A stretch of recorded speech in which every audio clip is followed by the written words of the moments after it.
So let's continue our topic volume and surface area of solid. हमने जो है solids के बारे में थोड़ा बहुत पढ़ लिया था। Cube, cuboid, cone, cylinder, hollow cylinder, sphere, hollow sphere और स्फेरिकल शेल, इन सब के फॉर्मूलाज वगैरह हमने पढ़ लिए थे। And we have started our exercise 17A which is on page number 786। ठीक है, 2 क्वेश्चन कर लिए थे, तीसरा क्वेश्चन मैंने आपको करने को दिया था। होप आप लोगों ने कर लिए होंगे। Now let's quickly see question number 4 का फर्स्ट पार्ट। अच्छा, इसमें कैलकुलेशन बहुत है, so you have to practice this calculation और सब आपको अपने पेन से सॉल्व करना है। No one will use the calculator, क्योंकि उससे आपकी कैलकुलेशन ख़राब हो जाएगी और एग्ज़ाम में you will not be able to solve properly. Is it clear? ठीक है, क्योंकि it's very easy to use calculator at your place. So calculator, use of calculator is strictly prohibited in solving each and every question. आपको calculator का use बिल्कुल भी नहीं करना है, क्योंकि इस क्वेश्चन में कॉन्सेप्ट है। कॉन्सेप्ट आप सीख जाओगे हार्डली 2 और 3 वीडियोज़ के बाद। आप in fact you will able to solve each and every question. ठीक है, पर अगर कैलकुलेशन का पार्ट आ गया तो कैलकुलेशन में आप फंस जाओगे, इसलिए कैलकुलेशन आपको अपने आप सॉल्व करना है। ठीक है, तो लेट्स सी क्वेश्चन नंबर 4 का फर्स्ट पार्ट। कह रहा है A 5 meter wide cloth is used to make a conical tent। ठीक है, तो 5 मीटर वाइड क्लॉथ यानी 5 मीटर वाइड यानी ब्रेथ हो गई इसकी 5 मीटर वाइड। अभी मैं इसके बारे में और भी आपको बताऊंगा। Is used to make a conical tent of base diameter 14 metre. अच्छा, कोनिकल टेंट है तो इन्होंने एक कोनिकल टेंट बना दिया। कोनिकल टेंट, तो देखो ये एक कोनिकल टेंट है। अच्छा, मान लीजिए आपको एक ऐसा टेंट बनाना है तो आपको कपड़े की ज़रूरत पड़ेगी। कपड़ा हो गया, तारपोलिन हो गया, कैनवास हो गया। तो आप क्या करोगे? आप सिर्फ ऊपर ही तो बनाओगे, ज़मीन पे थोड़ी बिछाओगे। ठीक है, और ऊपर इस शेप का बनाने के लिए आपको किस चीज़ की ज़रूरत लगेगी? कितना कपड़ा लगेगा?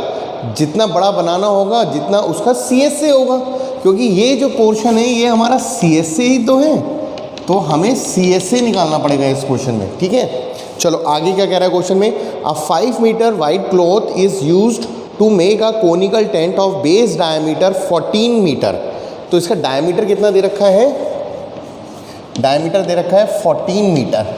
इसका मतलब रेडियस कितनी हो गई? मैं डायरेक्ट रेडियस लिख दे रहा हूँ, इसका मतलब रेडियस हो गई 7। इस टेंट का जो रेडियस है वो है 7 एंड हाइट इज़ 24। और हाइट कितनी है? Height is 24। ठीक है, find the cost of cloth use at the rate of ₹25 पर मीटर। और 1 मीटर जो है उसका दाम है 25 रुपीज़। तो कह रहा है कितना कपड़ा लगा। अच्छा, इसको ऐसे समझिए कि आप लोगों ने कभी ना कभी शर्ट सिलवाई होगी, शर्ट खरीदी कहाँ से होगी? शर्ट का कपड़ा ख़रीदा होगा किसी भी दुकान पर जाके। जैसे पीलीभीत में एक बहुत फेमस दुकान है नवरंग। आप लोग नवरंग के यहाँ सपोज़ गए होंगे, तो नवरंग वाले ने बहुत सारे वहाँ पर कपड़े लगा के रखे हुए हैं। तो उसने एक कपड़े का लॉट निकाला, ऐसे खोल के दिखा देते हैं आपको। अच्छा, इन सब कपड़ों के लॉट में एक चीज़ कॉमन होती है, जो कपड़े की चौड़ाई है वो फिक्स रहती है। वो एक स्टिक होती है, स्टिक के ऊपर ऐसे रोल करके आता है, तो कपड़े की चौड़ाई फिक्स रहती है। Suppose this is the breadth of, ये ब्रेथ है, कपड़े की चौड़ाई फिक्स है। अब सपोज़ मैं कपड़ा लेने गया, मुझे लगेगा मान लो 3 मीटर। आप में कोई पतला सा बच्चा गया, उसको लगेगा सपोज़ 2 मीटर। तो the breadth is fixed but the length varies according to the size of the individual. कोई और मुझसे भी हैवी आदमी चला जाता लेने के लिए तो उसको और कपड़ा लगेगा। इसका मतलब कपड़ा जो है उसकी ब्रेथ फिक्स है, लंबाई उसकी वेरी करेगी। ठीक है, इस क्वेश्चन में भी कपड़े की चौड़ाई दे रखी है हमारे पास 5 मीटर। ठीक है, अगर मान लो हमें टेंट और बड़ा बनाना होता तो कपड़े की लेंथ चेंज हो जाती। ठीक है, चौड़ाई तो इतनी है। अब इस कपड़े की चौड़ाई से, मतलब कपड़े का जो हमें ब्रेथ पता है, उससे इन्होंने एक टेंट बनाया। कह रहा है कि उस टेंट की कॉस्ट, 1 मीटर की कॉस्ट है 25 रुपीज़। तो सबसे पहले तो हमें ये निकालना पड़ेगा कितना मीटर कपड़ा लगा। मान लो अगर 2 मीटर कपड़ा लगा तो 1 मीटर का कॉस्ट है 25, 2 मीटर का कॉस्ट कितना हो जाएगा? 50 रुपीज़। समझ में आया? तो बेसिकली सबसे पहले we have to find the L, length. ठीक है, और L इंटू बी एरिया होता है, और इसका एरिया क्या होगा? CSA, यानी L इंटू बी इसके CSA के इक्वल हो जाएगा। Is that clear? अच्छा, इसका CSA क्या होता है? कौन का CSA का फॉर्मूला होता है πRL। अगर पाई की वैल्यू नहीं गिवन है then you have to use 22/7 तो 22/7 इंटू रेडियस 7 गिवन है। स्लैंट हाइट हमें पता नहीं है, स्लैंट हाइट निकाल लेते हैं। This is slant height. Slant height का फॉर्मूला होता है 24 का स्क्वायर प्लस 7 का स्क्वायर। 24 का स्क्वायर हो गया 576, 7 का स्क्वायर हो गया 49, 9 6 15, 7 8 8 4 12, 5 6 625, L square is equal to 625, L is equal to 25। यानी स्लैंट हाइट कितनी आ गई 25। तो 7 से 7 घटा, सी एस से हमारा कितना आ गया 22 इंटू 25। मैं सॉल्व नहीं करूँगा। क्यों आगे सॉल्व नहीं करूँगा? क्योंकि मुझे दिख रहा है कि यहाँ पर भी 5 है, 5 25 को कैंसिल कर देगा। मेंसुरेशन में बहुत अच्छी बात होती है कि कैलकुलेशन हमेशा लास्ट में करना। अभी यहाँ पर फिर मल्टीप्लाई करोगे, फिर यहाँ से काटोगे। अब देखो इतना टोटल कपड़ा आ गया, ठीक है, और कपड़े की हमें चौड़ाई पता है 5 मीटर। क्या लेंथ निकाल सकते हैं? बिल्कुल। तो कपड़े की लेंथ इंटू ब्रेथ जो होगा वो 22 इंटू 25 के इक्वल होगा, क्योंकि इसी कपड़े से तो हमने ये टेंट बनाया है। और इस कपड़े की चौड़ाई हमें पता है 5 मीटर, लेंथ पता नहीं है।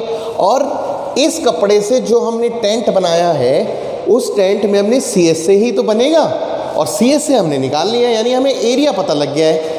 अब ब्रेथ हमें पता है 5, यहाँ लगा देते हैं। तो length into 5 is equal to 22 into 25। तो 5 से इसको काट देते हैं, 5 5 ज़ा 25, और ये आ गया 5 2 ज़ा 10, 5 2 ज़ा 10, 110। यानी 110 मीटर कपड़ा लगा, 110 मीटर कपड़ा लगा। 1 मीटर की कॉस्ट है 25 रुपीज़।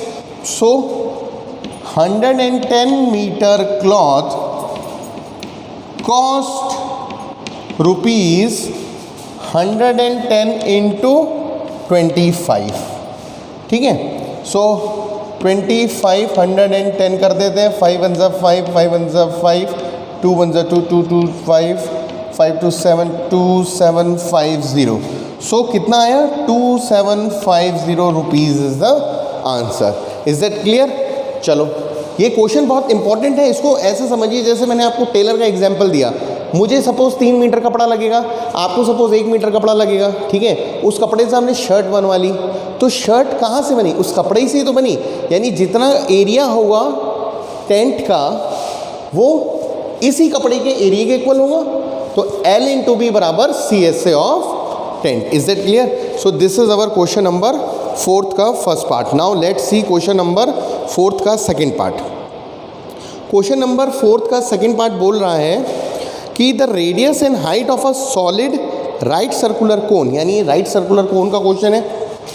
तो कोन बने रहते हैं। अच्छा, इसको राइट सर्कुलर क्यों बोलते हैं? कभी नोट किया है कि हमारा जो सिलेंडर होता है राइट सर्कुलर सिलेंडर, कोन होता है राइट सर्कुलर कोन, क्योंकि ये एक्सेस और रेडियस के बीच का जो एंगल होता है वो हमेशा 90 डिग्री होता है, ठीक है। आप बहुत सारे कॉइन लीजिए, एक कॉइन के ऊपर दूसरा कॉइन रखिए, फिर तीसरा कॉइन रखिए, फिर चौथा कॉइन रखिए, देखिए एक सिलेंडर बन जाएगा, कॉइन का एक सिलेंडर बन जाएगा, ठीक है। That is called a right circular cylinder.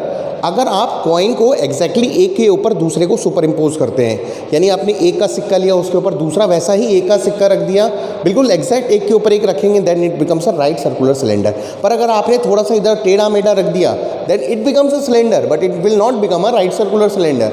Right circular cylinder या राइट सर्कुलर कोन या जो भी फिगर हम पढ़ते हैं, राइट सर्कुलर क्यों? राइट एंगल, सर्कुलर पूरा सर्कल है। Is that clear? जैसे अब आपने थम्सअप के बॉटल या स्प्राइट की बॉटल का ढक्कन ले लीजिए, वो गोला तो होता है पर वो एग्जैक्ट गोला नहीं होता, क्योंकि जब हम खोलते हैं तो कोई टेढ़ा हो जाता है। अगर हम उनको रख के एक सिलेंडर बनाएंगे that it will not become a circular. हो सकता है राइट बन जाए, हो सकता है राइट ना भी बने। तो राइट मतलब राइट एंगल, सर्कुलर मतलब एग्जैक्ट सर्कल, ठीक है। चलो तो अब हम करते हैं क्वेश्चन नंबर 4 का सेकेंड पार्ट। क्वेश्चन नंबर 4 का सेकेंड पार्ट कह रहा है कि the radius and height of a right circular कोन, एक कोन है, छोटा सा कोन बना लेते हैं, ठीक है। हालांकि कई क्वेश्चनों में फिगर की जरूरत नहीं होती है, ठीक है, फिर भी मैं बना लेता हूँ। कह रहा है the radius and height of a right circular cone, radius और हाइट का रेशियो दे रखा है, तो रेशियो हटता है तो एक वेरिएबल आ जाता है, तो रेडियस हो गई 5x और हाइट हो गई 12x। चलो, if it's volume is 314, volume दे रखा है 314 centimetre cube, find the TS से, हमें टीएस से निकालना है। और कह रहा है use pi is equal to 3.14। तो देखो इसका फॉर्मूला क्या होता है, 1/3 pi are square h is equal to 314। Pi की वैल्यू हमें क्या यूज़ करनी है, 3.14 इंटू रेडियस का स्क्वायर मतलब 25x square into 12x is equal to 314। ठीक है, टी एस से निकालना है। टी एस ए का फॉर्मूला क्या होता है, कोन का, yes, pi R L plus pi are square. Pi R L मतलब इसका सी एस से और नीचे का सर्कल जोड़ दिया। इसको जब हम सॉल्व करेंगे तो ये हो गया pi R L plus R. यही मैंने आपको फॉर्मूला भी बताया था। यानी basically we have to find L, और एल निकालने के लिए हमें रेडियस पता होनी चाहिए और हाइट पता होनी चाहिए, और रेडियस और हाइट के लिए हमें एक्स की वैल्यू पता होनी चाहिए। So basically first of all we will calculate the value of X. यहाँ से पॉइंट हटाया, नीचे 100 आ गया, 314 से 314 खल्लास हो गया, 25 से 4 खल्लास, 4 से 3 खल्लास, इस 3 से ये खल्लास, कुछ नहीं बचा, एक्स स्क्वायर और एक्स बचा, यानी X cube is equal to 1। यानी एक्स की वैल्यू कितनी आ गई, 1। Is it clear? x1 आ गया, यानी रेडियस कितनी हो गई 5 और हाइट कितनी हो गई 12। ठीक है, अब हमें इसकी हाइट पता है 12, रेडियस पता है 5। क्या स्लैंट हाइट निकल सकती है? स्लैंट हाइट का फॉर्मूला होता है 12 का स्क्वायर 144, 5 का स्क्वायर 25, दोनों को ऐड किया 5 4 9 169, और 169 किसका होता है बताइए, 13। ठीक है, तो स्लैंट हाइट आ गई 13। अब टी एस से निकालना है, टी एस से में वैल्यू पुट कर सकते हैं। तो पाई की वैल्यू हमें यूज़ करनी है 3.14 into radius is 5 into slant height is 13 and radius is 5। सो ये आ गया 3.14 इंटू 5 इंटू 5 3 8 18। ठीक है, अब 18 5 से 90 होता है, तो मैं सॉल्व कर लेता हूँ, यहाँ कर लेता हूँ, इज इक्वल टू 3.14 इंटू 90, यानी ये हो जाएगा 31.4 इंटू 9। ठीक है, 9 4 ज़ा 36 पॉइंट, 9 1 ज़ा 9, 10 11 12, 9 या 9 9 8 9 27 28। सो ये आ गया 282.6 और centimetre square. So our answer is 282.6 centimetre square. तो क्वेश्चन नंबर 4 का आंसर भी यही आ रहा है एग्जैक्टली। ठीक है, होप आपको क्लियर हो गया होगा। Now let's see question number 5। Question number 5 क्या कहना है? अच्छा एक बात बताइए, क्वेश्चन नंबर 5 को करने से पहले मुझे स्पेस की ज़रूरत पड़ेगी। मैं जब तक बोर्ड रब कर रहा हूँ, क्या आपको अंडर रूट निकालना आता है? जैसे मैंने एक नंबर दिया 26.72, can you find out the under root of 26.72? ठीक है, लॉन्ग डिवीजन मेथड से निकलता है। होप आप लोगों ने क्लास 8th में सीखा होगा। तो अगर क्लास 9th में सीखा होगा, अगर आता है तो वेल एंड गुड, नहीं आता है तो क्वेश्चन नंबर 9 में जैसे हमें ज़रूरत पड़ेगी। ठीक है, तो we will see in one video कि how to find the under root. बहुत इंपॉर्टेंट है अंडर रूट निकालना, क्योंकि देखो क्वेश्चन नंबर 9 CBSE 2012 में आया भी हुआ है। चलो मीनवाइल रिवाइज़ करना, नहीं तो हम किसी वीडियो में उसको कवर करेंगे। कमेंट्स करके मुझे बताना कि आपको अंडर रूट निकालना आता है कि नहीं आता है। जो परफेक्ट ना हो उसका, जैसे 25.12, 36.48, 78 पॉइंट समथिंग, 312.62, तो ये मुझे आप कमेंट्स में बताएंगे कि आपको निकालना आता है कि नहीं निकालना आता, क्योंकि उससे मुझे पता लग जाएगा कि फिर मुझे इसको कराना है कि नहीं कराना, और एल्स मैं मान के चल रहा हूँ कि आपको निकालना आता है। तो क्वेश्चन नंबर 5 कह रहा है, if the volume of 2 cones are in the ratio 1:4। Suppose एक मैंने कोन बनाया ये, और एक मैंने कोन बनाया ये 2 कोन हैं। इसका मैंने सब कुछ, ये कोन 1 है और ये कोन 2 है, इसका मैं सब कुछ V1 R1 H1 लूँगा, इसका मैं V2 R2 H2 लूँगा। तो कह रहा है इन दोनों कोन्स का वॉल्यूम, इसका V1 हो गया, इसका V2 हो गया, इन दोनों कोन्स के वॉल्यूम का रेशियो 1/4 दे रखा है। चलो भैया, and their diameter are in the ratio, और इनके डायमीटर का जो रेशियो है, ये D1 D2 डायमीटर का रेशियो दे रखा है 4/5। कह रहा है find the ratio of their height, हमें इनकी हाइट का रेशियो निकालना है। ठीक है, 1 और 2 समझ गए। 1 इसकी सारी चीज़ें 1 है, इसकी सारी चीज़ें 2 हैं। ये कोन 1 है, ये कोन 2 है। वॉल्यूम 1 और वॉल्यूम 2 यानी इन दोनों के कोन का रेशियो दे रखा है 1/4, दोनों के डायमीटर का रेशियो दे रखा है 4/5। We have to find the ratio of their heights. अच्छा एक बात बताओ, वॉल्यूम का फॉर्मूला क्या होता है? 1/3 पाई आर स्क्वायर एच।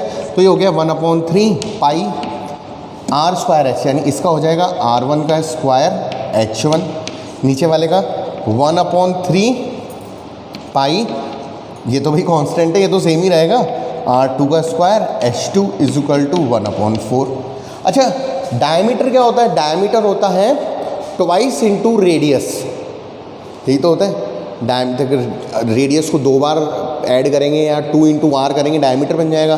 तो डायमीटर दे रखा है तो इसको मैं ऐसे भी तो लिख सकता हूँ, 2 इंटू R1/2 इंटू R2 बराबर 4/5, 2 से 2 कट गया, यानी R1/R2 का रेशियो 4/5 होगा कि नहीं होगा? चलो 1/3 पाई से 1/3 पाई कट गया, इसको मैं लिख सकता हूँ R1/R2 का whole square into H1/H2 is equal to 1/4। ठीक है, R1/R2 की वैल्यू है 4/5, तो ये हो गया 4/5 का whole square into H1/H2 is equal to 1/4। उल्टा होके क्रॉस मल्टीप्लाई हो जाएगा, so H1/H2 is equal to 1/4 into 5 5 ज़ा 25, 4 4 ज़ा 16। ठीक है, ये ऊपर जाएगा, चेंज हो जाएगा, सो इट विल बी 25/16, 4 ज़ा 64। सो रेशियो कितना आ गया? H1/H2 का रेशियो आ गया, H1 ratio H2 is 25/64। Hope आपको ये क्वेश्चन भी क्लियर हो गया होगा। इस टाइप के क्वेश्चन इंपॉर्टेंट होते हैं, हालांकि ये बहुत ईजी है। चलो अगला क्वेश्चन देखते हैं, क्वेश्चन नंबर 6। ठीक है, ये सब जो है this is based on a cone. ठीक है, अभी थोड़ा सा कॉम्बिनेशन शुरू हो जाएगा, उसमें बहुत मज़ा आएगा। ठीक है, कॉम्बिनेशन वाले क्वेश्चंस में कैलकुलेशन आप लोग करेंगे, I will just explain the concept. अभी मैं आपको कैलकुलेशन करके दिखा रहा हूँ, क्योंकि अगर ईच एंड एवरी क्वेश्चन की कैलकुलेशन होगी तो एक वीडियो में सिर्फ 4-5 क्वेश्चन सॉल्व हो पाएंगे, और क्वेश्चन बहुत ज़्यादा है। सो मैं सिर्फ आपको अभी ये बता रहा हूँ कि you have to solve each and every question by yourself, not by using the calculator. Now let's see question number 6। Question 6 कह रहा है the slant height of a conical mountain is 2.5 kilometre. एक कोनिकल माउंटेन है जिसकी slant height दे रखी है 2.5 kilometre. चलो भैया कोई बात नहीं। And the area of the base, अच्छा बेस क्या है इसका? बेस, कोन का बेस क्या होता है? सर्कल। ठीक है, तो एरिया ऑफ द बेस मतलब सर्कल का एरिया दे रखा है पाई आर स्क्वायर। कितना दे रखा है? 1.54 किलोमीटर स्क्वायर, सब कुछ किलोमीटर में दे रखा है। Find the height of the mountain, we have to find the height. ठीक है, हमें इसकी हाइट निकालनी है। चलो कोई बात नहीं, हाइट निकालने के लिए रेडियस निकल जाएगी, तो रेडियस पता है, स्लैंट हाइट पता है, पाइथागोरस थ्योरम से हाइट निकल जाएगी। चलो करते हैं। पाई की वैल्यू 22/7 इंटू रेडियस का square is equal to 1.54। Radius का square is equal to 1.54 into 7/22। Point हटाया, 100 आ गया। 22 7 2 14, 7 2 14, 7 होता है। सो 7 इंटू 7/10 इंटू 10, तो रेडियस क्या आ गई? 7/10। ठीक है, कैलकुलेशन अगर थोड़ा सा स्मार्ट से करेंगे तो आपको बहुत ज़्यादा परेशान होने की ज़रूरत नहीं है। इसका मतलब रेडियस कितनी आ गई? 0.7। अब देखो, रेडियस पता है, स्लैंट हाइट पता है, किलोमीटर है ये। क्या हम हाइट निकाल सकते हैं? बिल्कुल निकाल सकते हैं। तो ये हो गया 2.5 का whole square is equal to h का स्क्वायर प्लस 0.7 का स्क्वायर। 2.5 मतलब 6.25 is equal to h square plus 7 7 49, 0.49, यानी h square is equal to 6.25 minus 0.49। जब माइनस करेंगे इसको, सो देखो 15 में से 9 गया, ठीक है, ये आ गया 6, ठीक है, 11 में से 4 गया, देन इट विल कम 7, 5.76। ठीक है, सो इट विल कम 5.76, 24 का होता है 576, तो इट विल बी 2.4 किलोमीटर। तो अंडर रूट जब ले लेंगे तो ये आ जाएगा 2.4 kilometre. So height comes out equal to 2.4। Let me cross check the answer also. ठीक है, 2.4 kilometre, answer is correct. Now let's see question number 7। Question number 7 कह रहा है हमारा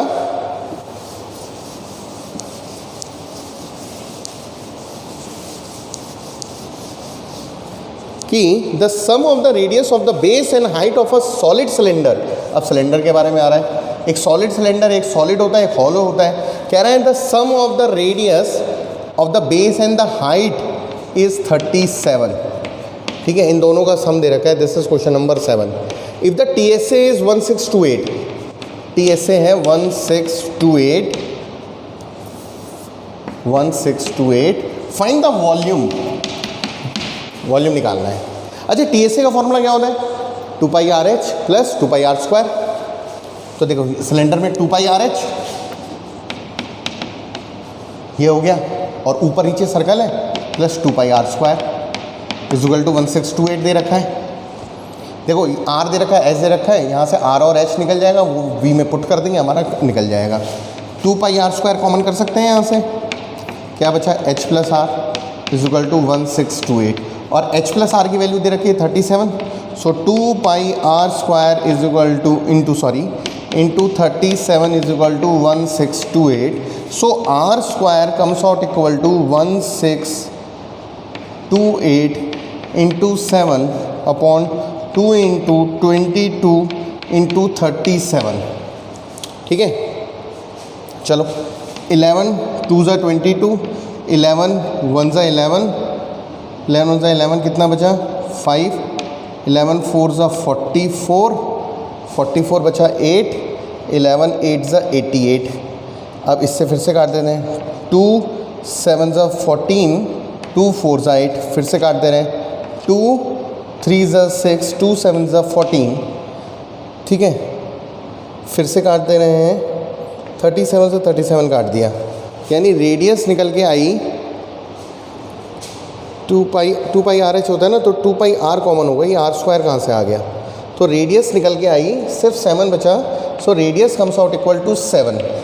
ठीक है, मैं वही कहूँ R², मैं तो डर गया, मैंने कहा R² कहाँ से आ गया। So radius is equal to 7।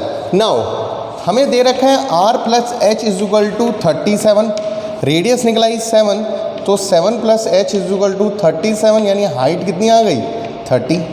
Height पता है, रेडियस पता है, वॉल्यूम का फॉर्मूला क्या होता है πr²H। पाई मतलब 22/7, रेडियस मतलब 7 इंटू 7 और हाइट दे रखी है 30। इससे इसको खल्लास किया, 7 2 ज़ा 14, 7 2 ज़ा 14, 154 इंटू 30। ठीक है, 4 3 ज़ा 12, 5 3 ज़ा 15, 116, 3 1 ज़ा 3 4, 4 6 2 0 और ये हमारी डायमेंशन है मीटर में, तो metre cube is the formula for the volume. Question number 8, question number 9 you have to solve by yourself.